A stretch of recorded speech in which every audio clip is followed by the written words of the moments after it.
Hello guys, आपका मेरे channel smart study में स्वागत है। आज हम डायरेक्टेड ऑफ एजुकेशन की तरफ से दी जाने वाली वर्कशीट नंबर 36 करेंगे, जो कि क्लास 7th की है और सब्जेक्ट है मैथमेटिक्स।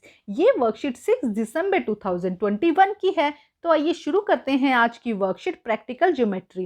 देखो, आज की वर्कशीट में हमें एंगल्स, लाइन सेगमेंट के बारे में दिया जाएगा, जिसे हम समझ चुके हैं। पहले में पता है लाइन और लाइन सेगमेंट क्या होती है, रे क्या होती है, हम इसको अच्छे से एंगल्स को समझ चुके हैं। आज हम एक रिवीजन के तौर पे हमें करते हैं इस चैप्टर को, लेकिन अच्छे से समझेंगे इसको। ठीक है, देखो क्या कहा गया है। यहाँ पे हमें एक डायग्राम दिया गया है और उसमें कुछ लाइन, सेगमेंट्स और एंगल्स दिए गए हैं। जैसे कि देखो, L line, M line, P line, यहाँ पे टी लाइन और ये एन लाइन, ये लाइंस दी गई है और एंगल्स दिए गए हैं।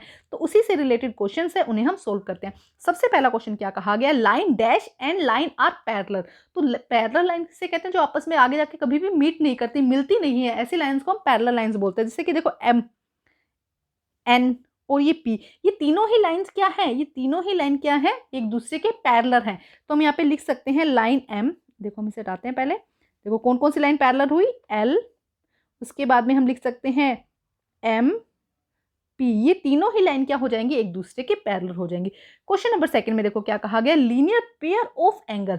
लीनियर पेयर किसे कहते हैं, जो भी एक लाइन है ना, जैसे कि एक लाइन है, उस लाइन पे जितने भी एंगल्स आते हैं ना, उससे हम क्या कहते हैं, लीनियर पेयर। तो देखो यहाँ पे एक लाइन दिखाई दे रही है और यहाँ पे हमें एंगल्स दिखाई दे रहे हैं, तो ये सारे एंगल एक दूसरे के क्या हो जाएंगे, लीनियर एंगल हो जाएंगे। तो हम लिखेंगे एंगल 4, एंगल 8 और एंगल 7, ये तीनों क्या है, लीनियर पेयर हैं। ठीक है, नेक्स्ट देखो क्या कहा गया है, question number 3, line dash and line dash are intersecting. Intersecting line क्या होती है, जो एक दूसरे को काटती है, इंटरसेक्ट करती है ना, जैसे कि इस तरह से जो लाइन है, उन्हें हम क्या कहते हैं, इंटरसेक्टिंग लाइन, जो एक दूसरे को कट करती है। तो देखो यहाँ पे लाइन एन, देखो क्या है, लाइन एन और लाइन टी क्या कर रही है, एक दूसरे को इंटरसेक्ट कर रही है, एक दूसरे को काट रही है, तो उसे हम क्या कह देंगे, इंटरसेक्टिंग लाइंस। क्वेश्चन नंबर 4 देखिए, angle dash and angle dash are vertical opposite angle. कौन कौन से एंगल वर्टिकल अपोजिट है, मतलब कि जब हम इंटरसेक्टिंग लाइन होती है तो अपोजिट एंगल, देखो यहाँ पे डायग्राम से समझते हैं हम। यहाँ पे ये देखो, ये एंगल्स जो एक दूसरे के आमने सामने आते हैं, एंगल 3, ये वाले एंगल जो है ना, ये दोनों क्या है, एक दूसरे के वर्टिकल अपोजिट एंगल है। तो हम लिखेंगे एंगल 3 और angle 4 are vertical opposite angle, एक दूसरे के वर्टिकल अपोजिट एंगल है। क्वेश्चन नंबर 5 देखिए, pair of alternative interior angle. Alternative interior angle देखो किसे कहा जाता है, कि ये इस तरह से जो एंगल होता है ना, एंगल 6 और एंगल 1, ये क्या है, एक दूसरे के अल्टरनेटिव इंटीरियर एंगल्स हैं। ये देखो एंगल 4, सॉरी एंगल 5 और एंगल 2। तो हम यहाँ पर लिखेंगे एंगल, हम यहाँ पे लिखेंगे एंगल 2 एंड एंगल 5 एक दूसरे के इंटीरियर एंगल है। ठीक है, इसी तरह से एंगल 1 एंड एंगल 6 एक दूसरे के क्या है, इंटीरियर एंगल है। अब देखते हैं क्वेश्चन नंबर 6 क्या कहा जा रहा है, pair of corresponding angle. Pair of corresponding angle किसे कहते हैं, जैसे कि एक लाइन है ना, तो यहाँ पे और यहाँ पे जो एंगल्स होते हैं उसे हम क्या कहते हैं, पेयर ऑफ कोरस्पॉन्डिंग एंगल। तो कौन सा हो जाएगा, एंगल 6 और एंगल 7। देखो एक तो ये एंगल 6 और ये देखो ये एंगल 7, ये दोनों क्या हो जाएंगे, एक दूसरे के कोरस्पॉन्डिंग एंगल हो जाएंगे। ठीक है, तो ऊपर वाला आंसर 5th क्वेश्चन का था और ये क्या है, 6th क्वेश्चन का आंसर। तो ये है फर्स्ट टेबल जो आपको अपनी नोटबुक में कंप्लीट करनी है। ठीक है, अब हम देखते हैं क्वेश्चन नंबर 2। अच्छे से हमने समझ लिया है, अब हम देखते हैं क्वेश्चन नेक्स्ट क्या कहा गया है।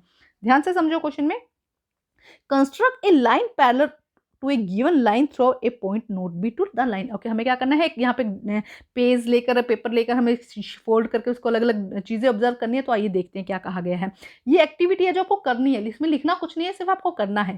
Take a sheet on a paper and fold it. एक शीट लेनी है और उसको क्या करना है, बीच में से फोल्ड कर दीजिए। Fold represent a line L, और इस लाइन को क्या बनाएंगे आप, L.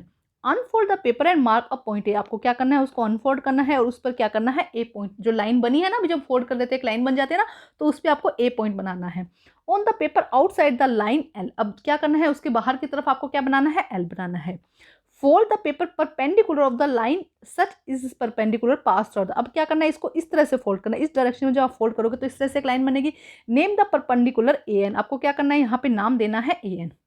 Make a fold perpendicular of these perpendicular through. अब ये जो इसके आपको क्या करना है, इस तरह से एक मोड़ देना है। समझ में आया, अब आपको क्या इस डायरेक्शन में, इस डायरेक्शन में एक पेपर को मोड़ना है। पहले आपने लिया, आपने बीच में से मोड़ दिया, ठीक है, उसके बाद आपने क्या किया, अब आपने इसके यहाँ पे 90 डिग्री का एंगल बना के इस तरह मोड़ना है, फिर आपने क्या करना है, इस तरह से मोड़ना है। ध्यान से समझो, अब जब इस तरह से मोड़ोगे perpendicular of the through the A point, name the new perpendicular line. और दूसरी जो परपेंडिकुलर लाइन बने उसको नाम क्या दे दो, कुछ भी नाम दे दो, जैसे कि इसको हमने एल नाम दे दिया या एम दे दिया।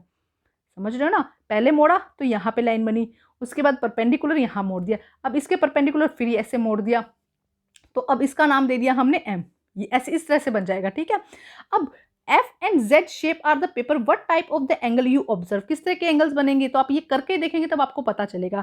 Did you such angle help to say the line M और एल आर द पैरेलल, कौन से परपेंडिकुलर एंगल्स बनेंगे, कौन से बनेंगे, परपेंडिकुलर एंगल बनेंगे, और साथ साथ में क्या है, ये लाइंस पैरेलल होंगे, तो यस ये लाइंस क्या हो जाएंगे, एक दूसरे के पैरेलल हो जाएंगे। अब हम देखते हैं क्वेश्चन जो हमें नोटबुक में करना है, अभी जो एक टेबल वाला क्वेश्चन था वो भी आपको नोटबुक में करना है। अब यहाँ पर देखते हैं, right the difference between line A line and line segment, आपको लाइन और लाइन सेगमेंट में डिफरेंस करना है। तो लाइन क्या होती है, जिसे हम मेजर कर सकते हैं, मेजर नहीं कर सकते हैं, जबकि लाइन सेगमेंट को हम क्या कर सकते हैं, मेजर कर सकते हैं। और लाइन सेगमेंट के क्या होते हैं, दो एंड पॉइंट होते हैं, जैसे कि ये देखो, ये क्या हो जाएगी, लाइन हो जाएगी, जबकि ये क्या हो जाएगा, ये हो जाएगा लाइन सेगमेंट। तो आइए देखते हैं इसका आंसर। तो देखो किस तरह से लिखोगे आप, a line can not be measured where a line segment can be measured and it has two end point, और उसके क्या होते हैं, टू एंड पॉइंट होते हैं। और इस तरह से आप यहाँ पे दिखा देंगे, ये क्या हो जाएगी, एक लाइन हो जाएगी, और जब लाइन सेगमेंट की बात की जाती है तो यहाँ से ये क्या हो जाएगी, ए और बी इसका पॉइंट है ना, तो इनको नाम दे दीजिए ए बी, तो ये क्या हो जाएगी, एक लाइन सेगमेंट हो जाएगी। तो ये डायग्राम से आपको और भी अच्छे से क्लियर हो जाएगा। ठीक है, अब देखते हैं second question. Question number second में देखो क्या कहा गया है, draw a line, name it T, now draw a line segment KP on length 6 centimetre with the help of the ruler and compass. Okay, बहुत ही आसान है। देखो हम क्या करते हैं, हम इसे सोल्व करते हैं। किस तरह से सोल्व करेंगे, फर्स्ट हम लेते हैं लाइन, यहाँ से सेकंड क्वेश्चन का आंसर हम यहाँ देखते हैं। हमने क्या किया, एक लाइन बना दी, ये देखो, ये इस तरह से हमने क्या कर दी, एक लाइन बना दी, और इसका नाम हमने दे दिया टी। इसका नाम क्या दोगे आप, टी दे दोगे, क्योंकि लिखा गया। अब आपको क्या करना है, एक लाइन सेगमेंट बनाना है, तो एक पॉइंट यहाँ से लीजिए। ठीक है, हमने ये ले लिया पॉइंट के, और कंपास, इस कंपास की सहायता से लो या फिर रूलर की सहायता से 6 सेंटीमीटर, मान लो कि यहाँ से लेके यहाँ तक 6 सेंटीमीटर है। ठीक है, यहाँ पे आप क्या लगा दो, पी। देखो तो ये एक जो ब्लू कलर में दिख रही है, ये क्या हो जाएगी, एक लाइन हो जाएगी, जबकि जो रेड कलर में दिख रही है वो क्या हो जाएगी, केपी, क्या यहाँ पे हो जाएगी, लाइन सेगमेंट हो जाएगी, क्योंकि लाइन दोनों तरफ से बढ़ सकती है, जबकि जो लाइन सेगमेंट है वो क्या होती है, फिक्स होती है, केपी फिक्स रहेगी, जबकि लाइन सेगमेंट को हम चाहें तो अभी और भी आगे बढ़ा सकते हैं। ठीक है, अब देखो क्वेश्चन नंबर थर्ड में क्या कहा गया, draw a point, name it with the first alphabet और योर नंबर। ओके, आपको आपके नाम का फर्स्ट, जैसे कि अगर आपका नाम अंकित है तो आप ए लिख दीजिएगा, सीमा है तो एस लिख दीजिएगा, रीटा है तो आर लिख दीजिएगा, तो कोई भी नाम, मैंने ए लिख दिया। ठीक है, मानो अंकित है और उसका फर्स्ट पॉइंट हमने ए लिख दिया, फर्स्ट लेटर। ठीक है, now draw ray of the point, अब आपको रेस खींचनी है। देखो रेस क्या होता है, जिसका एक पॉइंट तो फिक्स होता है, फर्स्ट आपको पता होना चाहिए कि रेस क्या होती है। रेस क्या होता है, जिसका एक पॉइंट तो फिक्स होता है, दूसरा पॉइंट क्या होता है, फिक्स नहीं होता है। ठीक है, दूसरा पॉइंट क्या होता है, फिक्स नहीं होता है। तो ठीक है, आपको रेज लेनी है। How many rays can you able to draw this point, कितनी रेज ले सकते हैं आपसे, देखो कितनी रेज ले सकते हो आप यहाँ से, कितनी ले सकते हो, बहुत सारी, मतलब हम उसको काउंट भी नहीं कर सकते, कितना मर्जी रेज ले लो। तो हम क्या कहेंगे, इन्फिनिटी, मतलब कि हम उस जो रेज है उसे हम क्या नहीं कर सकते, काउंट नहीं कर सकते, तो इन्फिनिटी रेज। ठीक है, अब देखते हैं क्वेश्चन नंबर जो हमें फोर्थ दिया गया है, right one example of each following your surrounding. Okay, यहाँ पे कुछ हमें एग्जाम्पल लेने हैं, जैसे कि लाइन, लाइन का एग्जाम्पल क्या हो सकता है, रोड, एक एग्जाम्पल दे दीजिए, अगर आप और एग्जाम्पल दे सकते हैं तो वो भी दे दीजिएगा। तो लाइन का क्या हो जाएगा, रोड। उसके बाद रे, रे क्या होता है, एक पॉइंट तो फिक्स होता है लेकिन दूसरा पॉइंट फिक्स नहीं होता, तो इसका हम लिख सकते हैं सनलाइट। इसका क्या लिख सकते हो, सनलाइट। क्वेश्चन नंबर 3 देखो, लाइन सेगमेंट की, जिसकी लाइन सेगमेंट मतलब फिक्स है लेंथ, तो हम लिख सकते हैं स्केल, रूलर लिख सकते हो आप, या आप लिख सकते हो लेंथ, कुछ भी लिख दो, लेंथ ऑफ नोटबुक या बुक। लेंथ ऑफ बुक की क्या होती है, फिक्स होती है ना, इतनी ही साइज है उसका, हम काउंट उसको मेजर कर सकते हैं ना, तो ये हो जाएगा आंसर नंबर थर्ड आपका। तो ये थी हमारी आज की बहुत ही इंटरेस्टिंग सी वर्कशीट। मजा आया वर्कशीट करने पर, क्या आपको मजा आया आज की वर्कशीट करने पर? इसी तरह से अपनी नोटबुक में अपनी वर्कशीट को कंप्लीट करना है। अगर मजा आया तो कमेंट करके मुझे जरूर बताइएगा कि हाँ आज की वर्कशीट इंटरेस्टिंग थी, और प्लीज आपको इसके साथ साथ मेरे चैनल को लाइक करना है, सब्सक्राइब करना है और शेयर करना है। Thank you guys.